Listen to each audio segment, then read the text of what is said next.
Olá, pessoal! Então, diante da apresentação que eu fiz para vocês, explicando um pouco o cenário e as coisas que eu tenho vivido, nesse vídeo eu quero apresentar para vocês algumas dicas de como a gente faz a gestão do tempo nesse cenário que nós estamos vivendo.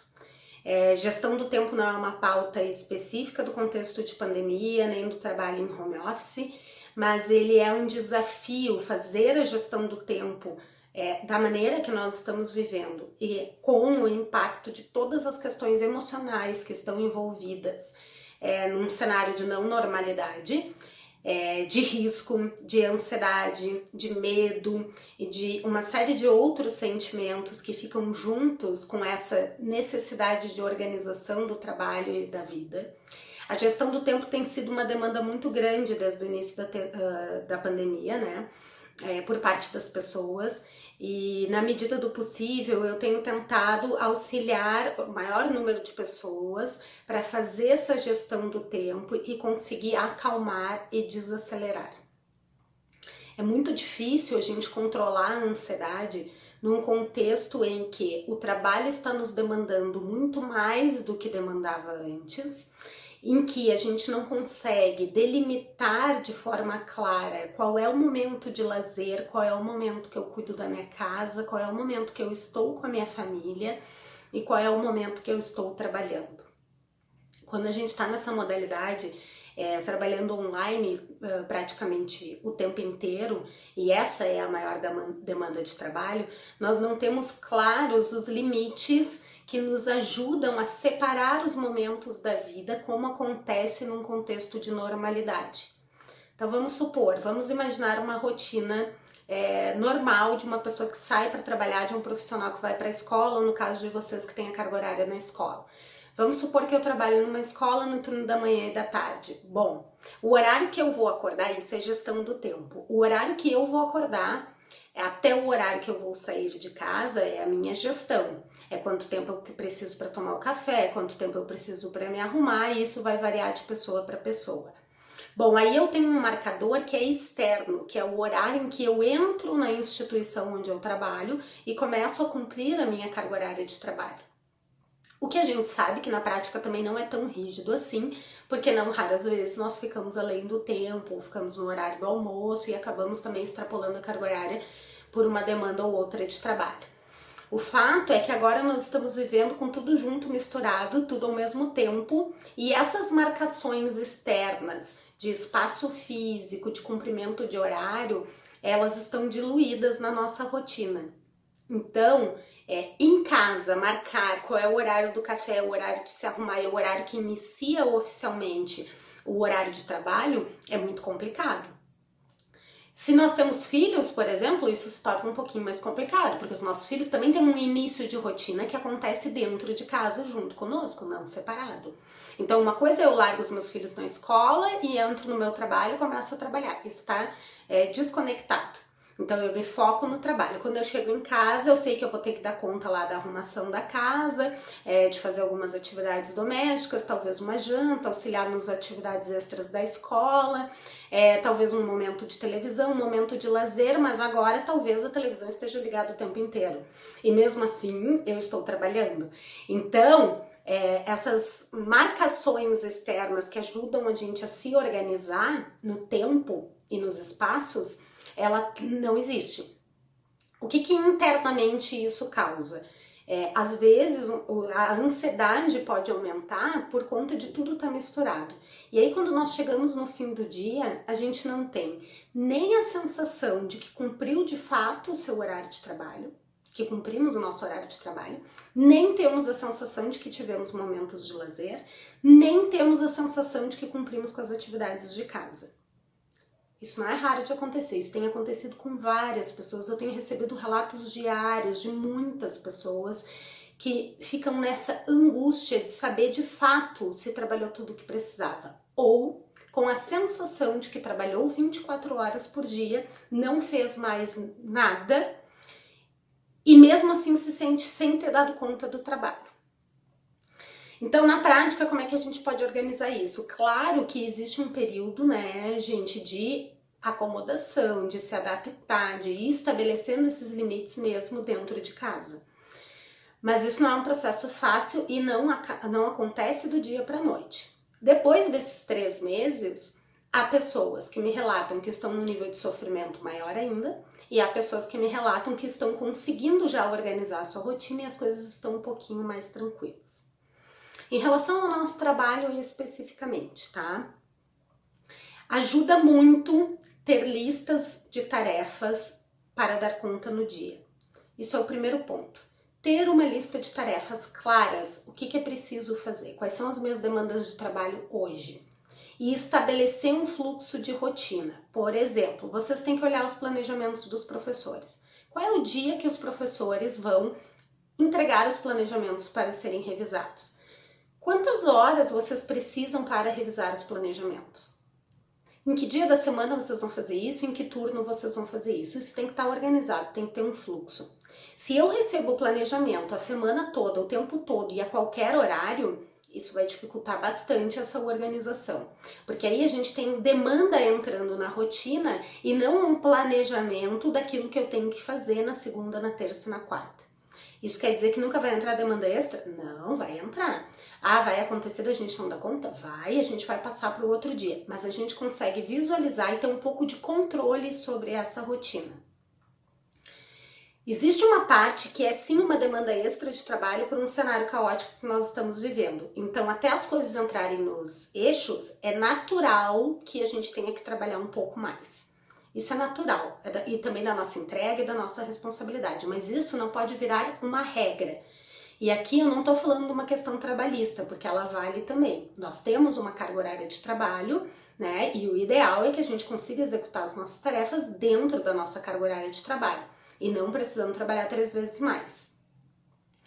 Mas a gente não pode, e aqui a questão, o foco não é a questão trabalhista, para mim é a questão emocional, porque o que eu tenho acompanhado agora, o que está começando a acontecer também, é aumento do número de casos de parada do trabalho em função de atestado, em função de diagnóstico, de estresse, de ansiedade excessiva, enfim, de doenças emocionais, psíquicas que são causadas, né, que são decorrência desse cenário que a gente está vivendo. Então, a minha preocupação maior, desde que começou a pandemia, embora exista muito esforço da minha parte nas questões técnicas, pedagógicas, de como que a gente faz, como que a gente planeja a aula, como que a gente organiza o planejamento, como é que a gente faz registro, como é que a gente escreve o plano de ação pedagógica. O foco da minha preocupação tem sido a saúde emocional e mental de todos nós, profissionais da educação. Porque os desafios não são pequenos, então é muito fácil da gente adoecer, da gente entristecer, da gente perder a motivação, da gente perder a esperança, a vontade de fazer as coisas. E isso me preocupa mais do que as questões técnicas, certo? Então, a gestão do tempo, ela vai ajudar muito na questão da gente conseguir se manter minimamente equilibrado, minimamente tranquilos, né, para fazer aquilo que precisa ser feito sem enlouquecer, sem querer resolver todos os problemas agora. Tenho dito isso muito, problemas que são crônicos do processo educativo, que já existiam antes da pandemia, eles dificilmente vão ser resolvidos agora, eles vão ser resolvidos em outro momento. Agora nós já temos uma missão gigantesca para garantir que minimamente a escola continue funcionando e chegando dentro das casas. E isso já não é pouca coisa. Então, o que já era problema, a gente vai continuar administrando, mas agora não é a hora de tentar resolver. Isso aumenta muito o nosso sofrimento. Então, de posse da minha lista de tarefas do dia, bom, isso é o que eu tenho que fazer, não precisa ser do dia, pode ser da semana, depende de como a pessoa se organiza. Dentro daqueles dias que eu tenho na instituição, dentro da minha carga horária, o que é que eu tenho que fazer? Que dia que eu vou fazer? Depois, para cada uma dessas tarefas que eu listo, que eu tenho que fazer, que são as minhas demandas de trabalho, eu coloco urgente, importante e delegável. A gente precisa ter clareza do que de fato a gente está fazendo que é urgente, o que a gente faz, o que está na nossa lista que é importante, a gente precisa fazer, mas não está no nível da urgência, ou seja, não vai ser o topo da minha lista, e o que eu posso delegar. Porque se a gente vai pegando tudo para nós, então eu vou fazer mais isso, eu vou fazer mais aquilo, vai sobrecarregar e não vai dar. Então, algumas tarefas, algumas coisas do nosso trabalho, elas podem ser compartilhadas, elas podem ser delegadas, nem tudo precisa ficar concentrado na coordenação e na supervisão. Nós podemos ir instaurando aos poucos, e isso já tem acontecido antes da pandemia, a cultura da colaboração, para que cada vez mais as pessoas, todas as pessoas, se sintam parte desse processo, responsáveis pelo processo, e que a gente possa compartilhar essa construção de soluções, essa busca por soluções e a melhoria da prática daquilo que a gente está fazendo. Às vezes a gente fica com aquela sensação assim, eu prefiro fazer porque vai dar menos estresse do que eu ter que pedir, parará, mas é nessa vai dar menos estresse que a gente acaba se sobrecarregando, né, e não convocando os nossos professores e as outras pessoas da escola a encararem o projeto de forma coletiva e de forma colaborativa. Quando a gente tem clareza, bom, isso é urgente, isso eu tenho prazo para entregar, isso tem impacto no funcionamento da escola como um todo, tem impacto na vida das pessoas, ou seja, eu tenho um prazo para dar retorno de planejamento, se eu não cumprir esse prazo, o professor também não consegue reformular o plano de aula dele, bom, então isso está no caráter da urgência, isso eu tenho que ter um rigor, num fluxo que acontece sempre da mesma forma, recebo até tal dia, até tal hora, devolvo até tal hora, até tal dia, bom, e aí nós partimos para as postagens, por exemplo. Criar um fluxo com horários já ajuda a delimitar essa sensação de que nós estamos 24 horas por dia trabalhando. Isso é uma coisa.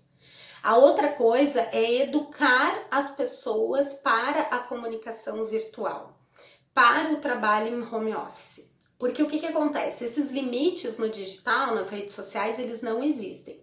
Então, para dar um exemplo para vocês, eu recebo mensagens no WhatsApp, no Facebook, no Instagram, no direct, comentários em vídeos, enfim, todas as formas de comunicação possíveis em todos os horários, 24 horas por dia. Se às 3 horas da manhã eu entrar no meu canal do YouTube, se às 3 horas da manhã eu entrar no meu Instagram, eu vou ter mensagem para responder. Vai ter contato, vai ter pergunta, vai ter uma comunicação. Bom, eu posso ficar 24 horas por dia respondendo comentários e mensagens que eu recebo? Não, eu não posso, porque senão eu não vou ter vida. Porque eu preciso separar o que é o meu trabalho do que é a minha vida pessoal. Isso eu tô dando um exemplo, mas somos todos nós, porque isso é uma questão de saúde.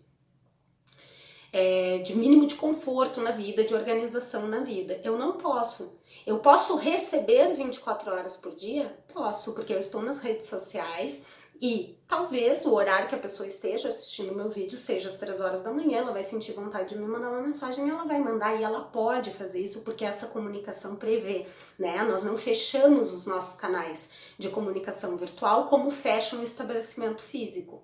Então, se a escola fechou os portões às 18 horas, bom, a família que chegar às 19 não vai ser atendida. No físico isso é muito simples, mas quando a família tem o meu WhatsApp, por exemplo, esse limite não existe. Quem coloca esse limite? Nós colocamos esse limite. Nós fazemos a gestão da nossa carga horária e colocamos os limites, não é para criar conflito, não é para não atender, não é para não ser responsável com o nosso trabalho.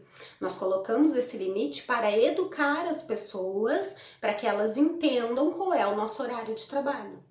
Ou seja, as demandas elas podem entrar 24 horas por dia, mas elas não precisam ser resolvidas 24 horas por dia. Como que funciona na prática? 8 horas da manhã, vamos supor, no meu fluxo de trabalho existe um horário em que eu vou olhar todas as mensagens. Algumas eu vou responder imediatamente, não, todas eu respondo imediatamente. As que me demandam uma construção, uma pesquisa, uma elaboração de resposta, quando tem a ver com conteúdo, orientação técnica, que eu vou precisar gravar um vídeo, ou fazer um tutorial, ou mandar print de tela para explicar para a pessoa, isso entra para minha lista de tarefas do dia ou da semana. Então, em algum momento no fluxo da minha organização, isso vai ser uma demanda que vai entrar. Na prática, o que isso significa? O professor pode te mandar mensagem às 2 horas da manhã? Não deveria, Mas pode, porque se às 2 horas da manhã ele estiver planejando e surgir uma dúvida, ele vai ter vontade de escrever na hora para já registrar a pergunta. Significa que às 2 horas da manhã precisa levantar e responder ao professor? Não, não significa.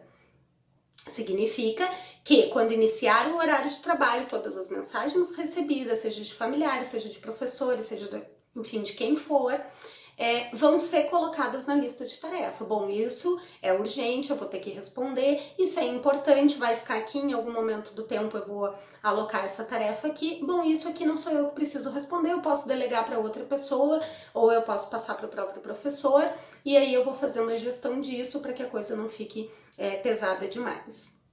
O que a gente pode fazer para ajudar a educar as pessoas, sobretudo a comunidade? Se a família, por exemplo, só tem acesso à internet, ou a criança só tem acesso aos dispositivos à noite, provavelmente vai ser esse horário que ela vai mandar mensagem. Bom, mas o professor não trabalha à noite. Então nós vamos orientar os professores a terem salvo nas suas notas, no seu bloco de notas, no seu grupo consigo mesmo no WhatsApp, ou no próprio grupo de WhatsApp da escola. Essa mensagem pode ser criada padrão para que todos possam copiar. Nós vamos ter uma mensagem padrão que diz: o meu horário de atendimento é das 8 ao meio-dia, segundas, terças, quartas e sextas, porque quinta é minha folga. Um exemplo. Então eu vou colocar explicitamente para aquela família qual é o horário em que eu respondo, ou para aquele grupo de professores, qual é o horário que eu respondo, que não quer dizer o horário que eu vou receber. Mas assim a gente vai condicionando as pessoas a quando elas vão mandar uma mensagem, né, no impulso, elas lembrem, uma vez que elas já foram avisadas, que eu vou mandar agora, mas igual eu só vou receber a resposta tal dia, tal horário, que é o próximo horário que esse professor ou essa coordenadora vai estar disponível.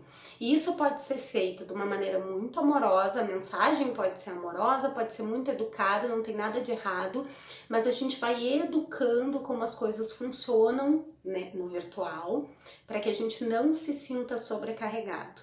Tem um impacto psicológico muito grande a questão do telefone estar o tempo inteiro entrando mensagens, a caixa de e-mail cheias e tarefas e tarefas e tarefas e tarefas. E às vezes a gente tem a sensação de que nós estamos assim sendo massacrados e afogados numa quantidade absurda de tarefas e que na verdade não é tanto assim.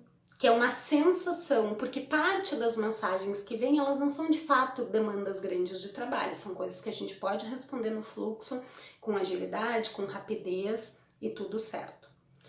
Existe uma diferença que a gente precisa respeitar também, que é do perfil individual de cada um de vocês, né? Então eu tenho acompanhado profissionais que adotaram a questão da mensagem padrão, então toda vez que recebem uma mensagem fora do seu horário de trabalho na instituição, colocam como resposta: ok, recebi a sua mensagem, meu horário de atendimento é de tal a tal horário, nos tais dias, responderei num desses horários. E a pessoa fica aguardando, tu não deixa a pessoa no vácuo, mas tu coloca um limite, diz pra ela: ó, hoje eu não estou trabalhando. Então hoje eu não vou te responder, mas tá aqui, eu acolhi a tua demanda e eu vou responder no meu horário de trabalho. Se nós não fizermos isso, nós estamos autorizando que as demandas entrem a qualquer horário e a qualquer dia, e inevitavelmente isso vai nos sobrecarregar. Há profissionais que se sentem confortáveis e não se sentem sobrecarregados e nem se sentem abrindo mão da sua vida particular para responder a qualquer horário, independente do seu horário de trabalho. E há profissionais que se sentem extremamente incomodados e invadidos com o recebimento de mensagens a qualquer horário e a qualquer tempo. Bom, respeitando esses diferentes perfis, a gente vai adotar aquelas estratégias que mantêm o nosso bem-estar e o nosso conforto. Se eu me sinto invadida de responder mensagens 24 horas por dia, eu tenho que colocar limites para as pessoas entenderem qual é o horário que eu vou responder e essas demandas diminuírem.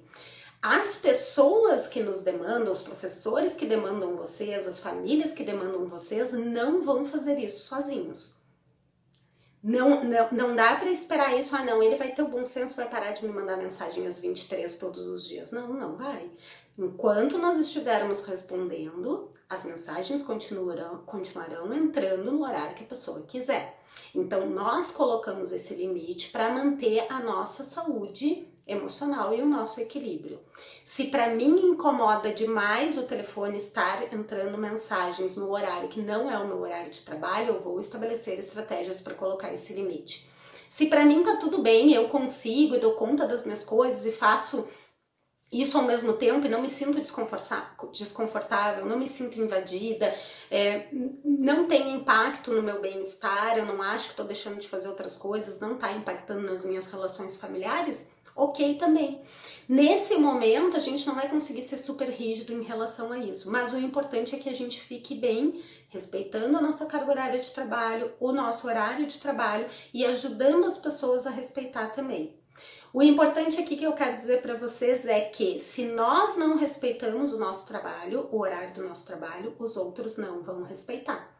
A primeira pessoa a respeitar o seu próprio horário de trabalho tem que ser tu mesmo. A partir daí, nós criamos estratégias, então, para comunicar para os outros qual é a nossa organização e quais são os horários que nós vamos estar disponíveis ou não. Isso tudo que eu tô falando para vocês está acontecendo com vocês, acontece comigo, acontece com os professores e está acontecendo com as famílias também. Então, essa orientação, o ajudar a organizar a rotina, a delimitar os horários de estudo, horário de trabalho, horário de lazer, também são importantes para a gente passar para a comunidade, para as famílias, para os alunos maiores também, de anos finais, os adultos da educação de jovens e adultos, para também ajudá-los a se organizar nesse sentido. Nós respeitamos o nosso horário, colocamos esse limite e também ensinamos aqueles que dependem do nosso trabalho, do nosso processo educativo, a fazer o mesmo com as suas vidas.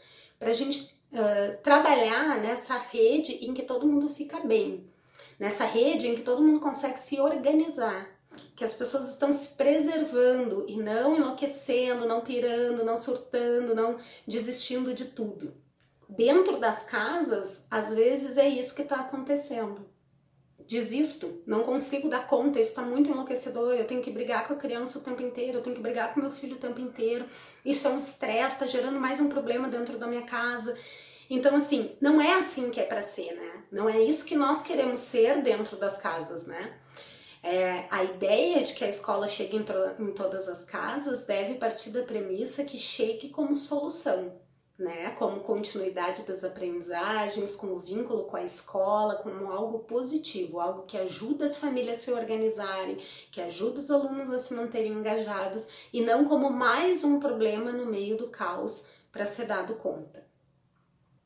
Por isso, esse vídeo então é para compartilhar essas dicas de vamos respeitar a nossa carga horária de trabalho, vamos ajudar as pessoas com quem nós nos comunicamos a também se organizar, também colocar os limites, comunicar isso com clareza, para que aos poucos a gente consiga estabelecer critérios com as nossas demandas, o que é urgente, o que é prioridade, o que eu posso delegar, o que eu posso compartilhar, olhar para essa lista de tarefas com tranquilidade, fora da gente e distribuir isso ao longo do tempo dentro daquilo que é possível.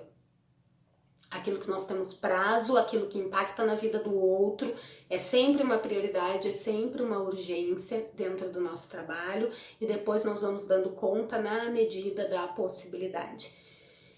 Sem surtar, sem enlouquecer, sem querer dar conta de resolver todos os problemas da educação agora nesse contexto de pandemia. Tudo bem, gente? Vamos então para o próximo vídeo.